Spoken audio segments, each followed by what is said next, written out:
Excuse me. What in the world are you thinking? Mean Gene, the first thing you need to do is to tell these people to shut up if you want to hear what I gotta say. I don't, well, you know, I've seen a lot of things in my life, and certain things I've been waiting for. I don't know what I'm talking about because I am shocked with how the main event happened with the guns and everything like that. But let's just start this off. Welcome to the New World Podcast, brother. I am KMB, the Sexy Ninja. Watch Dynamite, and this is produced or brought to. I'm still in shock that this booking happened. This in the main event itself. I am like, what? Who? Huh? What? But this is brought to you by C Plus Studios and a Paper Saber universe. Just got done watching Dynamite. Championship fight night indeed. In El Paso, Texas, Taz, Tony Excalibur on commentary. Let's just run right through this, man. We had an AEW World Championship Eliminator match with Takeshita versus MJF. MJF got the win, but damn, this was a good match. And people who are out there like, can MJF even wrestle? Because MJF just talks too much, blah, blah, blah. But when he wrestles, he shows he has something in that ring. And I feel deep down he proved it once again to the haters. Bye-bye. See you later. Mwah. Kiss my ass. You know, so MJF wasn't done, though. He got the ring, the Dynamite diamond ring, and hit Takeshita in the face and made him bleed, and then Bryan Danielson came down for the rescue. This is building to Revolution in March. And these two are going to throw down. Bryan Danielson had one more hurdle to jump, and his name was Roosh. After this, AEW World Women's Championship Eliminator match. Jamie Hayter versus the Bunny. Jamie Hayter for the win. This was a fun match with a lot of stuff going on itself. Britt Baker. Then we had Sonya and Tony Storm in the back with Renee. Then they beat up on Bader, and tagging her with the L on front and back, like loser, la who, laza. So not only did I get double MJF tonight, the second part with him backstage, he's going on and telling you, this dude is golden when it comes to promos.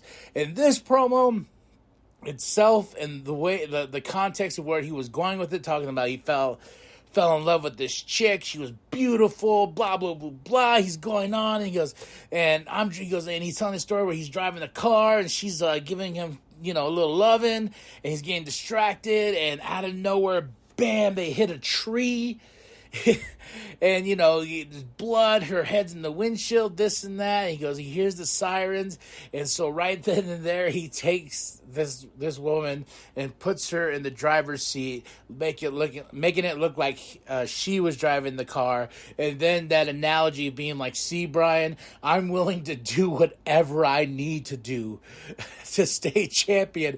And I was like, you just talk about framing somebody with, maybe, she's dead. He said she was breathing. Caused a lot of, people to go call the police stations and see if the story is true. But I'm just like, that is somebody that got you hook, line, and sinker. Got you to hate him more because he's MJF. One of the best in the ring. One of the best on the mics. And that promo was golden, motherfucker. So, and even though the context to you was a little bit too much, he got you. He got me. It's great. This is just what pro wrestling's all about. And he's just digging on that heel aspect of he wants to be death threats and hated, and he's putting the heat on, brother. I would say this was the low point of the show, even though I love me some Ricky Starks. We had the Garcia Guevara gauntlet. I just didn't Daddy Magic and Angelo Parker, they both got rolled up really, really quick. 1, 2, 3, 1, 2, 3. I was even on commentary. I think Tony was like, I was confused by this. I thought we are gonna have him face one of the two, Daddy Magic, Angelo Parker. Then next week face one of the two. Then the next week face Sammy or Daniel Garcia. Then the next week face Chris. That wasn't the case. They had this thing all night. Of course, Ricky got the pin on Magic and Parker. Then Daniel Garcia comes out. Sammy Guevara come out. They're like, who's he going to face? And obviously Daniel Garcia. And, it was fun. It was good. But I just didn't care for the finish. I didn't care for Jericho and a lucha mask. Like, that one dude by him made that funny to me because I knew it was Jericho. When the guy was like, holy shit, because he randomly, hit fucking Ricky Starks, so Daniel Garcia can win. But the guy next to him was like, oh God, and I was like, come on, brother. Come on, brother. It's a work, brother. And the reveal and everything, I don't know. This was probably the lowest point of the show that I just really didn't care for. I don't know where we're going, pushing a narrative. Like Ricky Starks, I know he's going to beat Jericho again or face Jericho at some capacity, probably at Revolution in the big match, big payoff match between the two. So I would just say this was the low point of the show that I just didn't care for. But not a low point. It was Bryan Danielson versus Roosh. And Bryan, Crimson Mask and all, baby. But Bryan is with Takeshita in the back. And, the door gets locked. And Roosh comes out. And MJF comes out. And he's telling Audrey, like, you better count him out. Start this match right now. So Bryan breaks down the door. Takeshita is like, he holds off the people holding off the door, and Bryan makes it into the ring. And I was like, okay, this is kind of silly. But then after that, though, when MJF hits MJF goes on commentary, we have a fucking throwdown with Bryan Danielson and Roosh. Blood's on the camera. This was a hell of a match, a hell of a bout. And Bryan Danielson showing that he can take it and take it and take it. Then after the match, after Bryan wins, and MJF on commentary is fucking gold.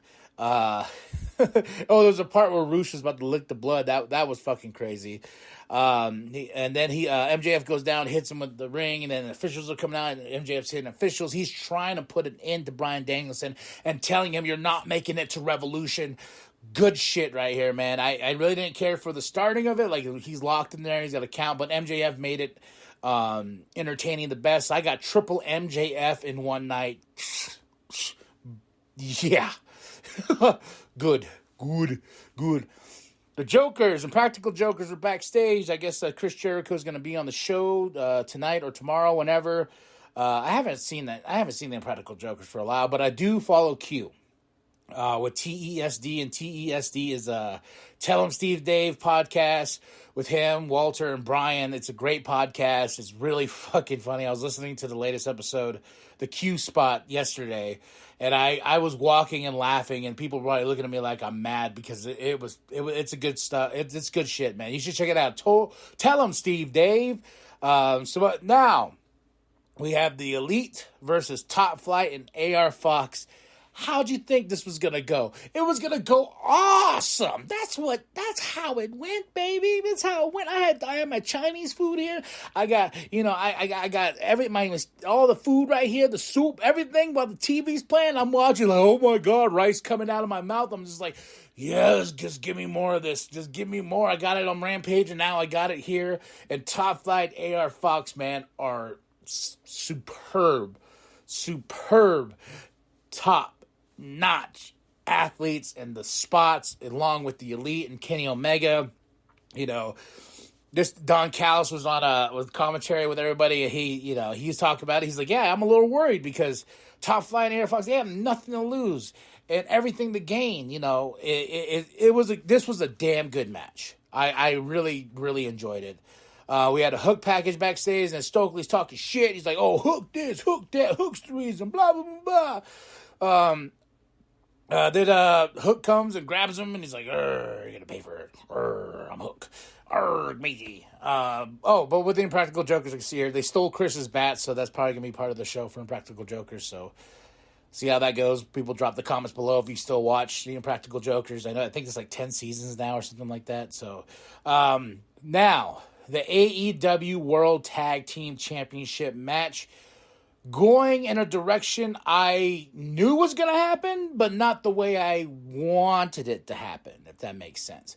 I had a feeling going into this match, I was like, the Guns are going to win those titles.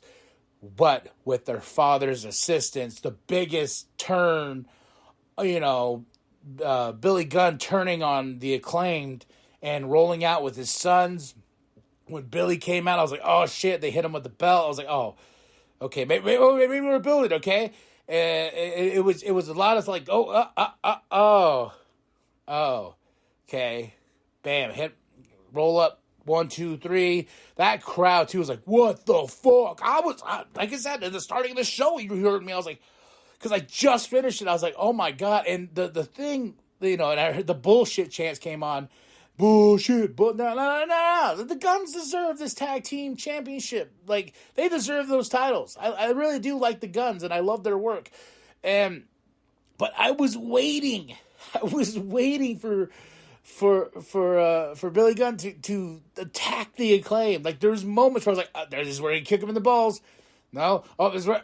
No, because like the Guns' music's playing, and then it just goes off, and they're just awkwardly in the ring, and then they're like walking around. There's a moment before the Acclaim's music hit, and I was like, okay, it's coming.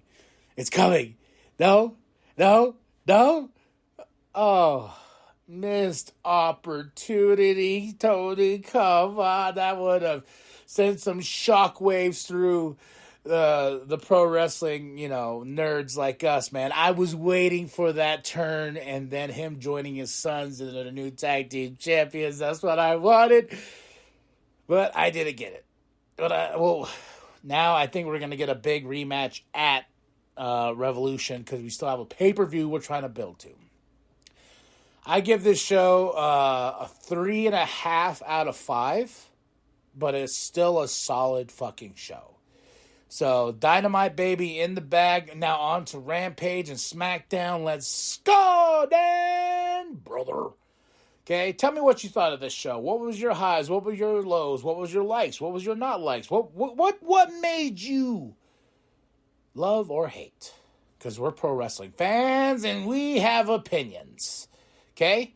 Then after that, you're going to hit that like and subscribe button.